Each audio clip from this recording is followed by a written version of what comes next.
FirstWatch Now. What you need to know from the Cochise County Sheriff's Office. Hosted by Cochise County Public Information Officers Carol Kappas and Grady Butler.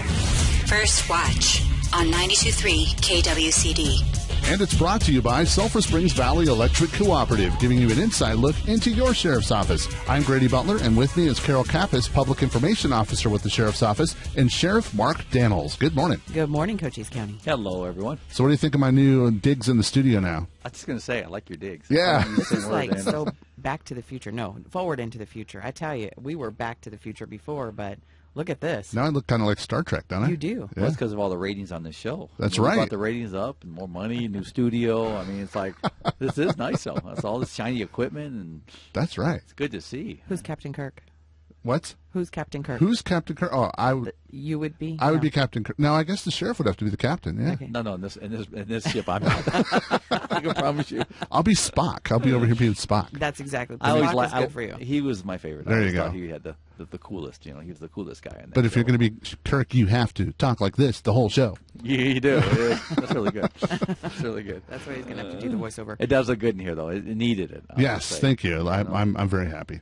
Well, let's start off with the Teacher of the Year. That's going to be tomorrow. Tomorrow, and shout out to Jackie Clay, our school superintendent, and her team of putting this together. It's going to be at the mall at 10 o'clock. It's a drive-through. They did it last year was a drive-through where they come through and they announce it. And I have the distinct honor of presenting the Teacher of the Year for Cochise County. So I'm Nice. pretty excited about that. And I haven't opened up the sealed ballot. They don't give that to me until tomorrow and to see who that's going to be. But hats off to all the educators in this county. They do an amazing job.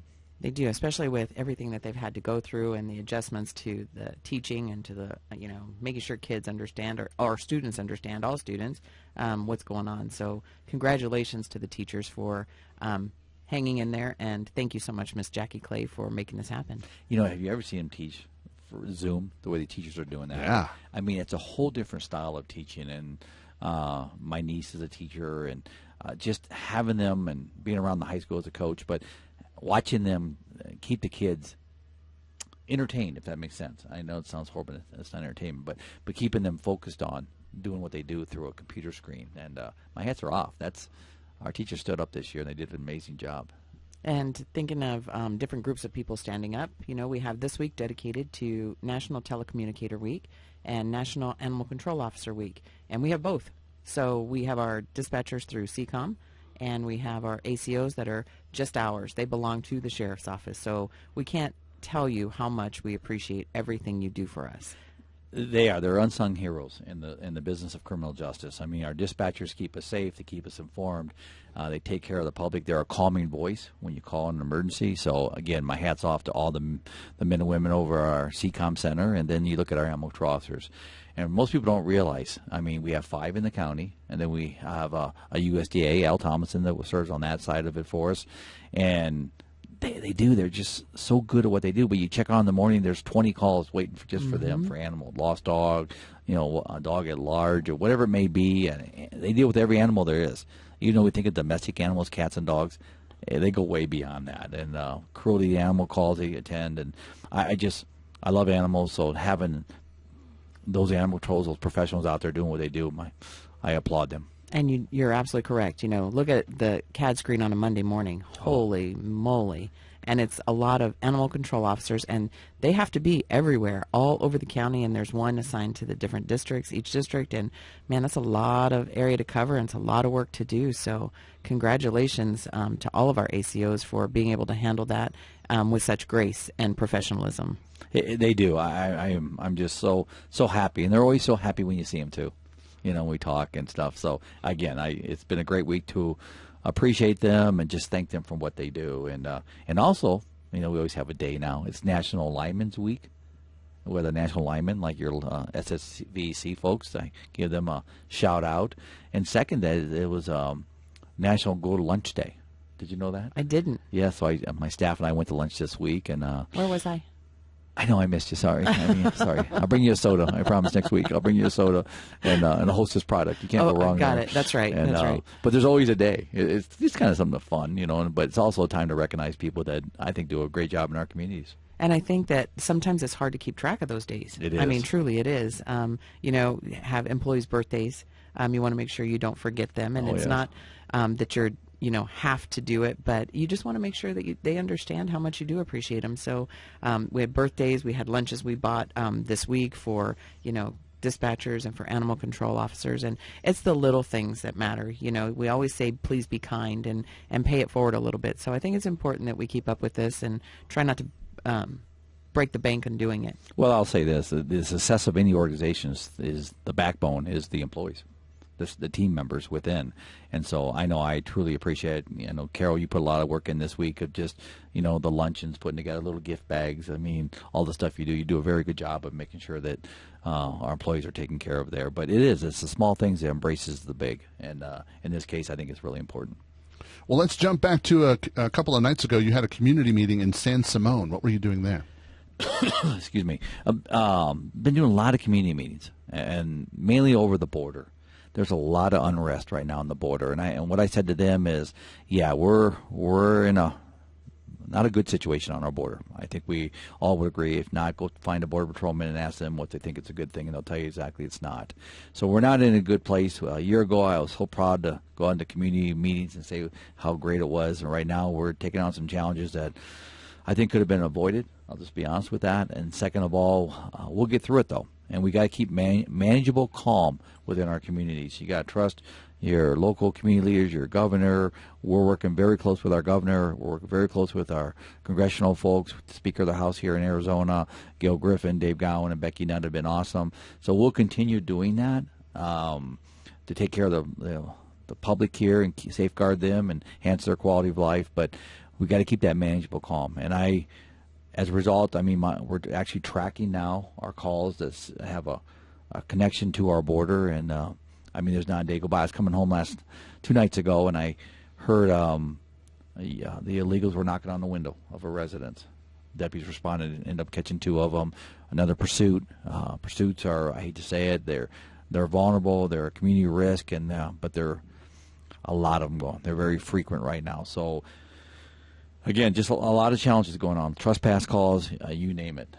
So we will keep on top of this. We'll keep doing what we need to do. And as a sheriff, we'll do everything I can within my power and authority to keep the public apprised of what's going on, but also enforce the law based on my authority. And we've had a lot of media interest in this. So we've had a lot of people, different groups of people coming down and, trying to get a firsthand look at what's going on. So that's taking up some time, making sure that we get the message out there. Yeah, just this week we had NBC, national NBC here, and talking to Al Hinkle and Dasha. 2 great people. They were really good to work with.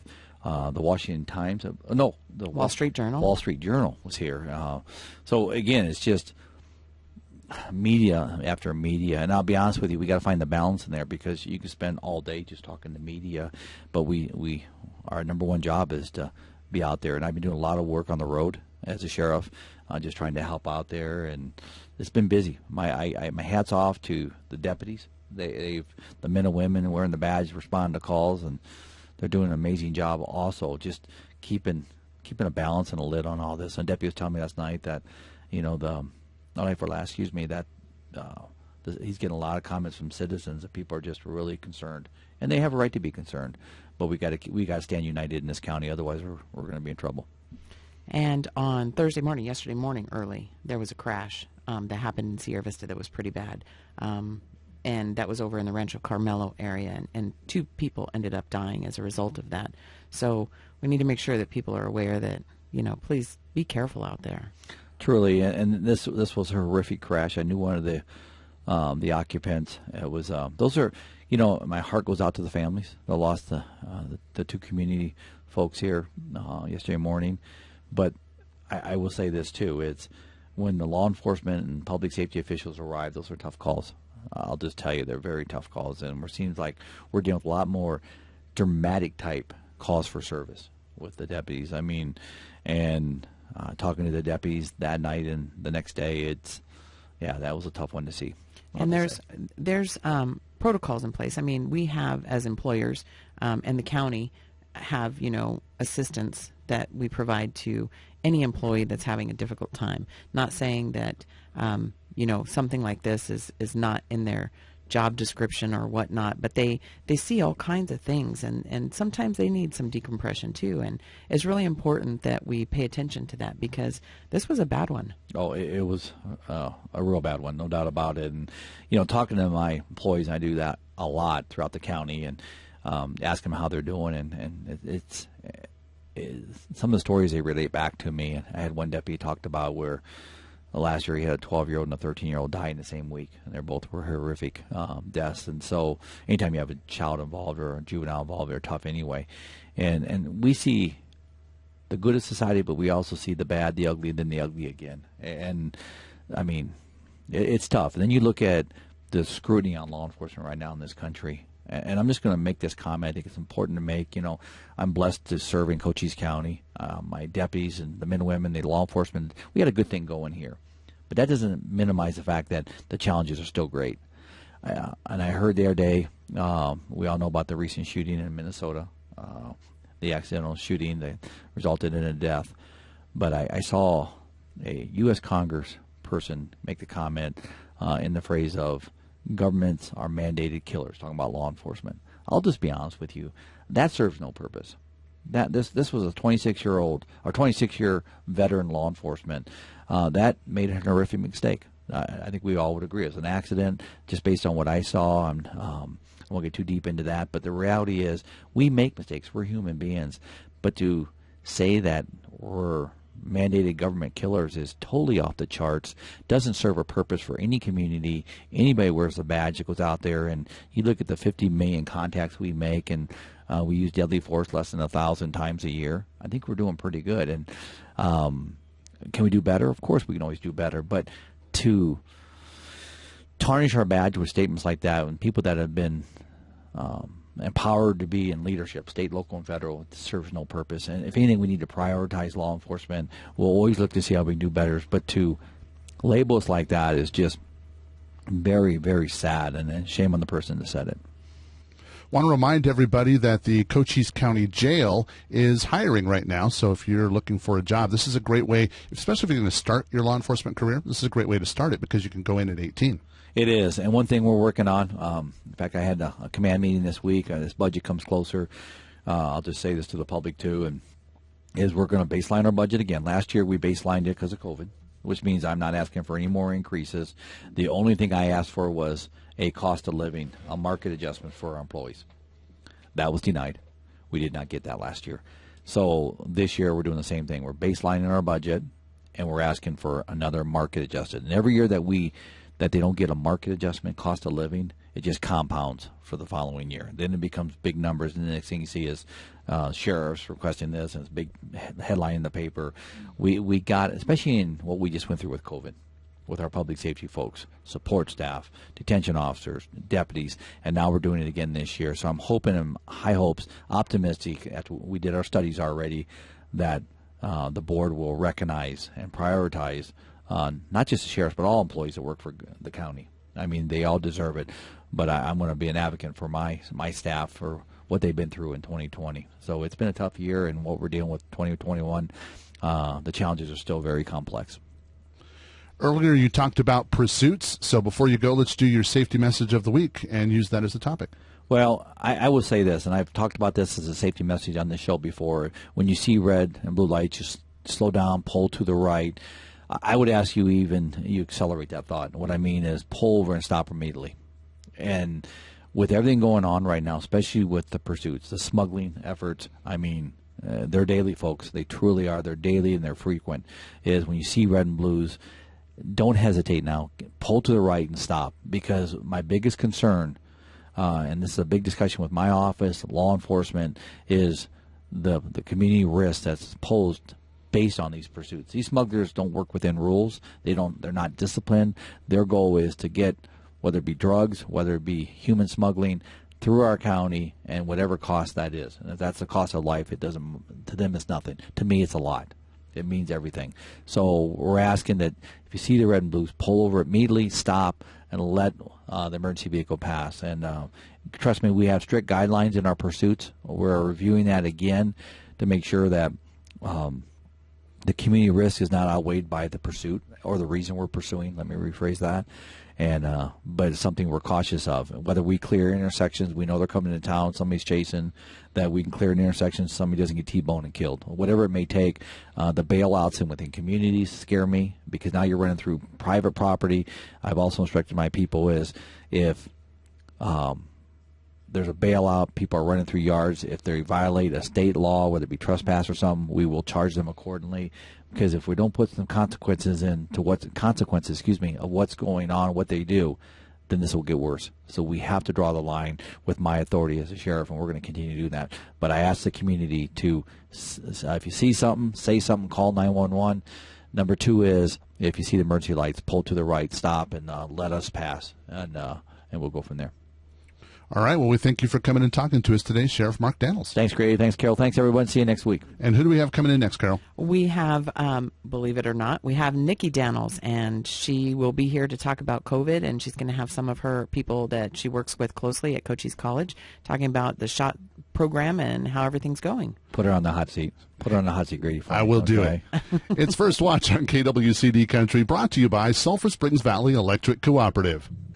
It's First Watch Now. Hosted by Public Information Officer Carol Kappas and Grady Butler. On 92.3 KWCD. And it's brought to you by Sulphur Springs Valley Electric Cooperative, giving you an inside look into your sheriff's office. I'm Grady Butler, and we have our next guest in studio. We've got Director of Nursing, Melissa Ashland. We've got Medical Assistant Coordinator Nikki Daniels, and Director of Paramedicine, Director of EMS, that is Kelly Hoovera, all from Cochise College. Everybody, welcome. Thank you. Good morning. Good morning. Well, let's talk about COVID-19 first because that's what's on everybody's mind. So where can we get our COVID-19 shot at this point? Well, if you would like to receive a COVID vaccine, you can register on the Arizona Department of Health Services, and we offer it at a variety of sites throughout Cochise County. And I know that sometimes the online registration is a hindrance to somebody, but I know that there's ways around that as well. Absolutely. You can call your local Cochise County Health Department, or you can seek out resources such as myself at Cochise County. We can help you get registered onto the portal. Excellent. So there is help out there if you need to get on there. And we're going to give out those websites again a little bit later. So if you want to write it down, grab your pen and paper, and about 10 or 15 minutes we'll throw that website out again. But right now we're having pods, and they're all over the county. There's one at Buena High School tomorrow. That is correct. We start at 8 o'clock and we go until we have reached the number of vaccines we had scheduled. But you still can't just walk up to that. You need to register first. Yeah, we don't encourage walk-ups because there's no guarantees you can get your vaccine. So once again, just register on the portal first. And then there are different types of shots. So does it matter if you're looking for a certain one, do you need to go to a certain pod, or is that all online as well? It's all online, actually. Okay. Cochise County only offers the Moderna, and then we were offering the Johnson & Johnson or the Janssen vaccine, but that's on hold currently right now. Okay. So what is the role that Cochise College is, since you guys are all from Cochise College? How are you helping with all of this? Our students actually assist on administering the vaccines to a variety of our community folks, and we are in doctors' offices, fire departments, Buena High School, hospitals, you name it, we're there. Well, we appreciate Cochise College helping out with all of that. So let's kind of get it. Can you paint like a big picture? How is Cochise County doing compared to the rest of Arizona or maybe the rest of the country? I think we're doing pretty well, actually. We have administered thousands of vaccines. We still have a ways to go, though. We're trying to reach that 70% threshold of having our community being vaccinated. And why is 70% the magic number? 70% is what we like to reach when it's called herd immunity. Okay, yeah. So do we know what percentage we're at right now? I believe we're only in the 30s. Okay. 32%, I think, was the last number. So we're looking to get to that 70%. So the pod is open for tomorrow, and you can go online to register for that. So give us that website one more time where they can go and register for the vaccine. ADHS.gov. Okay, it's pretty easy to get there, but once you're there, if you have any problems, make sure you reach out. There's lots of ways that you can get help to register for the vaccine.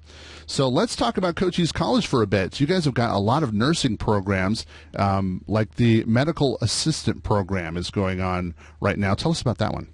So yes, the medical assistant program is a 2-semester program, and it is, well, if you don't know what a medical assistant is the clinical staff at a doctor's office. They bring you back to the room and do your vital signs, take your height, your weight, your blood pressure. They do injections, like they are doing the COVID vaccines in multiple doctor's offices, like Dr. Wild's office. We are helping out with his office giving COVID vaccines, and we're also helping at the Buena High School.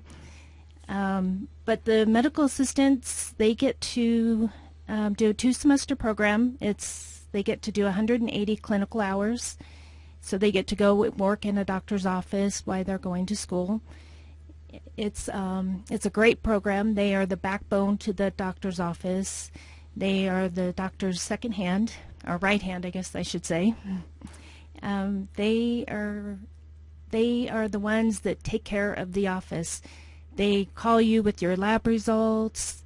They help you with your medical history. They just do a lot. Medical assistants they're wonderful. I have to say they're great, and it's a great program, and it's 2 semesters, and you can call me at any time at the college if you have any questions about it. It's 515-8751. And we'll give that number out again a little bit later. So if somebody enrolls in Cochise College for these courses, they need to start with like their English and all that stuff. They don't just get to go straight into this stuff, right? No, actually, you can go straight into the medical assistant program. Yes. That sounds exciting. There are a couple of classes you do need to take, but you can take it while you're going through the program. Excellent. All right, throw out that phone number one more time.